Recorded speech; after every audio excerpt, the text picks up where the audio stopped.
Alrighty, well, good morning, good afternoon, good evening, everyone. My name is Nate. I also go by Hockey Boy Nate, and it's been a while, hasn't it? I haven't uploaded video in a month, maybe-ish, and I apologize for that. As I said, I've been going through college, and I've been trying to figure out a routine for myself to be able to come back if I need to, if I want to, if I wanted to come back to YouTube to upload while I was in college, and I just decided to come back for a bit, if not come back, hopefully, for the majority of the rest of this year. So we'll see how that goes. I don't exactly have an upload schedule for you all, but never mind that. Let's talk about the weather, shall we? Why has everything been so boring? Ever since Ida came along and Nicholas, everything has been quiet. Dead quiet. Had some pops of severe weather every now and then, dead quiet. Why has that happened, and when will stuff happen again? And when I mean stuff, I mean any sort of weather. So if you guys want to figure that out, if you want to help me around, feel free to stick around, feel free to put stuff in the comments. If you want, say hi, say bye, say, I don't know, whatever you guys want. And feel free to subscribe, like the video, share it with friends and family, if you do please. All right, let's take a look at the satellite imagery here first and foremost. This is going to be a habit from now on. You're going to see the satellite imagery every single video from now on, whether it's severe weather, tropical weather, winter weather, always will have a satellite in the beginning, all right? This will give us a good idea as to what currently is happening right now, and we can use this to predict what's going to happen in the future. Maybe a short-term future, but we still can.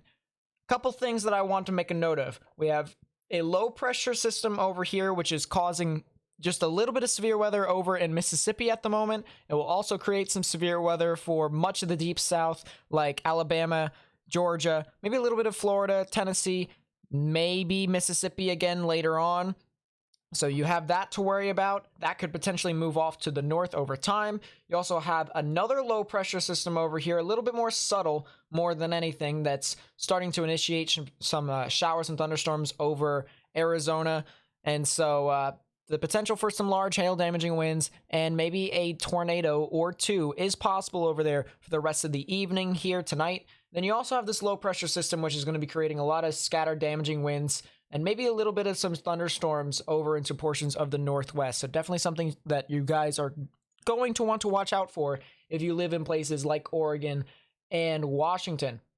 Looking at the water vapor imagery makes you, basically gives you a third eye almost.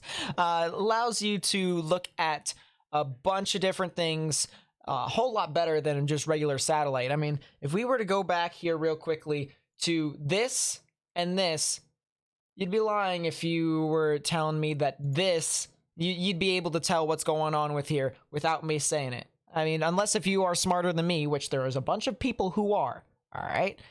Might even be one of you watching this video. You'd probably prefer this to use rather than this. So that's exactly what we're going to do. This gives us a better idea as to what these low pressures are, what they're doing, and where they're going. And you can clearly see the counterclockwise spin here with this low pressure system right here. Low pressure systems always spin counterclockwise. You have another one right here, clearly counterclockwise, right in that general sense. And then you also have another little one. You can barely see the little spin, but it's right there. It's noticeable. If you squint hard enough, it's there. You'll find it. And so this gives us a giant idea as to where these low pressures are, how strong they are, and where they're moving. So you can tell this is starting to kind of curl off a little bit to the north. This is zooming off towards the east-northeast, and this is moving off a bit more due east. I also want to make a note of this subtropical jet right here that's creating a lot of wind shear and basically pushing through into portions of Baja California, maybe even southern portions of California. And that will come into play as to why that's so significant a little bit later on in the video. So stick around for that. Just know that you have some strong wind shear that is being ejected through the Eastern Pacific into portions of Mexico. Now, if we take a look at the Storm Prediction Center, believe it or not, this is not my first take. So I kind of went through the Storm Prediction Center before on my first take. Here we are on our second take, and we're doing it again. But taking a look at the Storm Prediction Center, they basically issue these outlooks that determine as to how severe some thunderstorm setups could be. So for today, there is a 2 out of 5 indicated on the severe weather scale here with this yellow risk right here. So that is indicated as a slight risk. You have your dark green, which is a 1 out of 5 on the severe weather scale, which is a marginal risk. And then you also have this light green right here, which is just a general thunderstorm risk. So it's not saying that you're not going to get severe weather, but it's just basically saying it's really unlikely. So big thing there to keep in mind as you continue to look through this throughout for the rest of these convective outlooks and maybe even in future videos. Day 2 outlook here, small, very small risk here. I say very small, very small, very small. I mean very small, very small, very small, because I actually believe that this could potentially be a little bit bigger. I think it could expand a little bit more. To where, to when, to how, that's still to be determined. But I still think that this could potentially be expanded a little bit more. Of course, there's going to be a threat for some damaging winds. Small threat for tornadoes, because whenever you're near a low pressure system, it tends to do that. A lot of vorticity around there because, well, you're near the center area of spin and there's a lot of vorticity there. So big thing there is that there is the threat for some tornadoes, and do not let your guard down if you are in that general area. And then if we talk about Thursday here, this is Thursday's risk, and you can see in general there isn't really a whole lot, but I would not be surprised if you have a severe risk over here in the Ohio River Valley, just somewhere over there. Would not be surprised if that was the case. Now, I want to real quickly talk about the upper level wind patterns, wind shear, whatever you want to call it. We're going to be taking a look at the winds from mid to upper levels here to try and determine as to when the next severe weather thing could come along. All right. First things first, I want to mention tropics probably going to be a little bit quiet for the next week or so. It's really weird. You might get something along the Carolinas, but that's for another video at another time. We're going to be talking about severe weather because this obviously has a lot more impact to more people, and it's going to be more substantial. So we're going to talk about this wind pattern here, and you can see already we have some pretty strong wind amounts over here indicated in these greens, yellows, oranges, even reds. And for any of you who are curious, I just lowered it down a little bit. This is the scale down here, which is indicated in knots. So if you want to translate that however way you want, miles per hour to knots, there you go. But just know that knots is less than miles per hour. So if you have like 1 knot, it equals to 1.4 miles per hour, something like that. I could be completely off, but just know that miles per hour, it's kind of like US currency to euros. Just think of it like that. So here we have our wind patterns right here, which is already starting to kind of eject through. This is kind of your jet stream. And here's your low pressure system that we were talking about near the northwest. You also have your other low pressure system, which is over here in the deep south, and then you have the other one, which is near the subtropical jet that we were talking about, that is moving on through Arizona, creating that severe weather risk. Now, as we continue to progress over time, that low pressure system that's in the northwest does move along. The one that's over near Arizona gets absorbed, and then the other one in the deep south starts to move north. But the thing that I want to mention here is, look at this. We have our subtropical jet that is really starting to congeal more or less, and this is going to be more or less pushing some of these low pressure systems a little bit further down south and starting to form one right around there. And there's 2 reasons for that. All right, 2 reasons for that. A, as I said, subtropical jet creating some wind shear. So you have the beginner stages of the formation over there. But if we look over here, we have a little bit of a high pressure system over here that's creating a lot of steering flow, this clockwise flow, just a little bit off screen. And so you have wind shear that's starting to kind of wrap around this, but then it loses traction a little bit on the southern end of the high pressure system.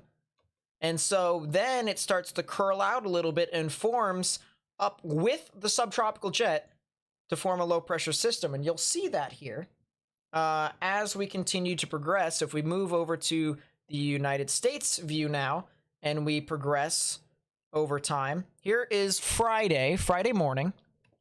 And you can see there's your low pressure system that starts to form. You have some pretty strong wind shear on the southern ends of that into places like Arizona, the Rockies, just general Sierra area in general. And I also want to mention here real quickly too, we also have a high pressure system right here. So we have a big ridge that's, well, not exactly a big ridge, but we have a ridge that's building, and then we have a trough that's building.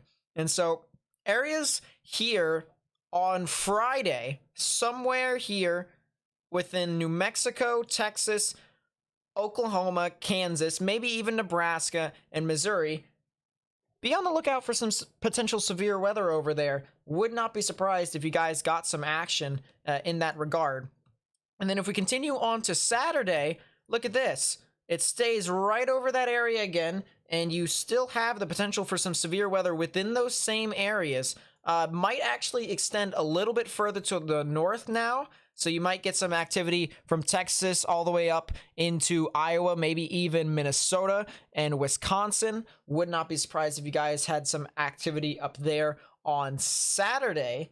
And then on Sunday here, if we continue to move about, you can see that low pressure system really starting to dip down here and how it originally came up into the Rockies, and then it dipped down again a little bit more, and you could potentially see another severe weather risk here in areas potentially, keyword potentially, from the Mississippi River and further west. So if you live along the Mississippi River, I would watch out for this to potentially, have a little bowling ball effect on Saturday into Sunday, and you guys could potentially get some activity over in that regard. And then heading off into Monday, an area that I think needs to really watch out is the Ohio River Valley, because as this continues to move on through, you can see there's still a little bit of shear over here, and there is still a lot of open air out in front of it that could potentially be relatively moist and unstable for these thunderstorms to be able to form. And so within these areas over here, the Ohio River Valley, definitely need to watch out for that as well. And just to show you what I mean by all that moisture, I'm going to go over here to the dew points, which is just the measure of moisture in the atmosphere. And we're going to go over here from Friday. So here's Friday. Show you all the moisture and how high it actually goes up, how far north it actually goes up, which goes pretty far into Ontario, actually. So that's pretty interesting as well. But you can see how widespread this moisture supply is for these showers and thunderstorms to get its energy and to be able to form.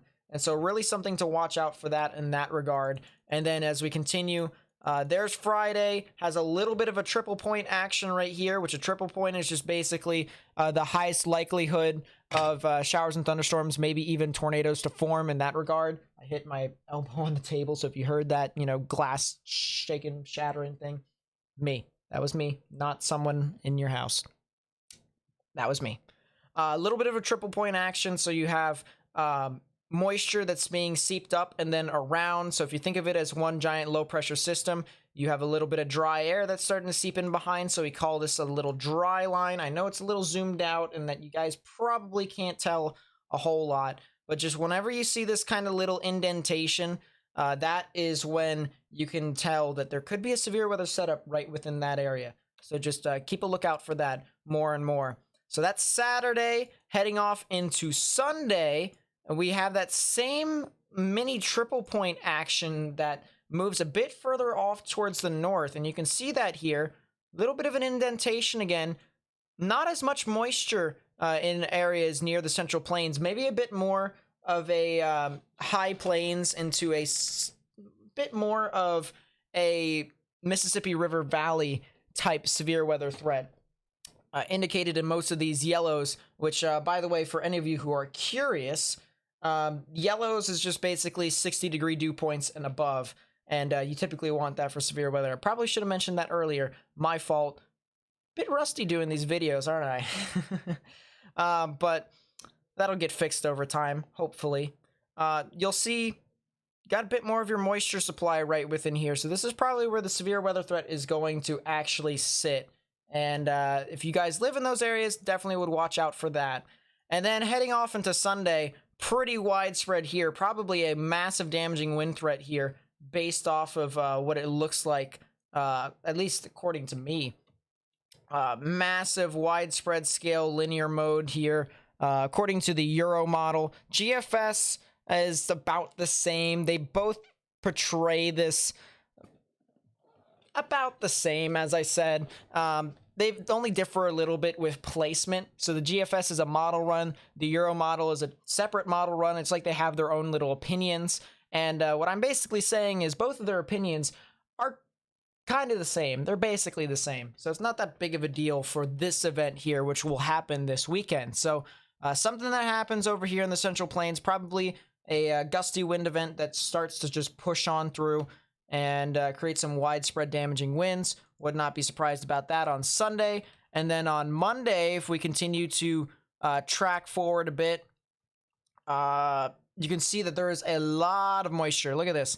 A lot of moisture over here in the Ohio River Valley into the Great Lakes. Would not be surprised if there was a severe weather risk over there for Monday. Now, this is the main reason I wanted to create the video here for you all here today. And it wasn't this risk. It's the one after it. And I've been looking at this for quite some time now. Probably been looking at it since probably Saturday. And there's another event that starts to formulate behind this one. We'll go back to the giant view here of the United States. And we'll go forward towards Monday here. So right about here is Monday. And you already got a little sneak peek of it, basically. But you have this massive dip in the jet stream that's starting to push along all this strong wind. And eventually, when it moves past the actual lowest pressure, it starts to curl around it. And the low pressure system actually curls itself as well. So if we watch here, what happens is you can see another low pressure system forms, and this one is even stronger than the one previously. So we have a strong severe weather setup here with some very strong wind shear in the 500 millibar levels, which actually wind shear is about 110 knots, which is about 125 to 130 miles per hour, somewhere along that, that frame.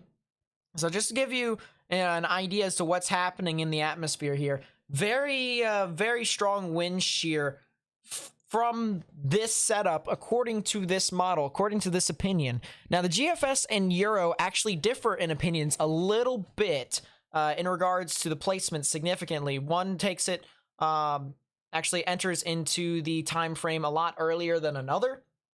But, the time frame, the general time frame is Tuesday into Thursday. Somewhere along that frame is when you will see some severe weather somewhere in the Central Plains. And it's not just a cupcake setup.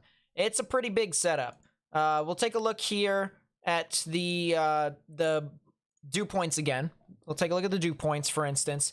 Here's Tuesday, and look at how much moisture that gets evected from this setup. Advection basically means warm air moving. So, or just air moving in general, I should say, because you can have cold air advection and warm air advection. So look at this warm air advection here coming from the south to the north. You can see how most of the moisture resides in Texas, and the low pressure system literally kicks it all up. Over here's the low pressure system, giant swirl over here. You also have a high pressure system right here, which is creating another bit of swirl right within here. And all this moisture is just being kicked up right into this area. I know it looks like a bunch of arrows, but trust me in this, and everything will come together. So look at this. Tuesday night, look at how much moisture already gets up into portions of Kansas. That is a lot. There is a lot of 60-degree dew points, and it's only on Tuesday. The severe weather setup hasn't even started yet, according to this model. So here we go. Here is Wednesday, and look at how widespread this is. This goes all the way up into the Dakotas. Look at this. Massive dry line setup that's here. and you have a massive plume of moisture across the board. So really need to watch out for how this progresses with the models more and more over time. But it does look like that sometime Tuesday, Wednesday, and Thursday, there would be a huge setup for severe weather that'll continue all the way into Thursday and even Friday, as to, you know, there being significant damaging winds, potentially some large hail, and even threat for tornadoes as well. So definitely something to monitor with that. Now, one final thing that I want to pick up here real quickly is that this low pressure system that moves on through actually creates snow. Yes, you heard me correctly. Snow. It creates snow in areas of the Rockies. And I want to see if I can pull it up here. There you go. Look at that. Snow in the Rockies already. I know it's October. You guys are getting more snow here, so watch out for that. From Nevada all the way up into Utah, Idaho, Montana, Wyoming, Colorado. It's your time of year to start getting some snow, and here it is. You're already getting it. So take proper precautions according to that. Stay tuned to the local National Weather Service and your weather forecasting offices. If you want to learn more about tropics, go to the National Hurricane Center. Go to the Storm Prediction Center if you want to learn about more storms and whether or not stuff will be active within your area. But otherwise, that'll be it for me. That's a good video here for the most part, 21 minutes from when I'm actually recording it. So it's not bad at all. Not bad for my first time. I am going to be changing the setup a little bit. I'm also going to be editing a little bit more with my videos in the future. So don't be surprised if you see some changes from now on. But for right now, I just felt like I needed to get something out for you all, tell you guys what could be happening here in the future with severe weather and how there could be potentially something in the horizon coming towards us. So really want to watch out for that. That's going to be it for me. Subscribe if you're new, turn on notifications, share this with friends and family, and on social media. Follow me on social media. Yeah, that'll be it. I'll see you guys whenever I post another video. So peace out, everyone. Pew!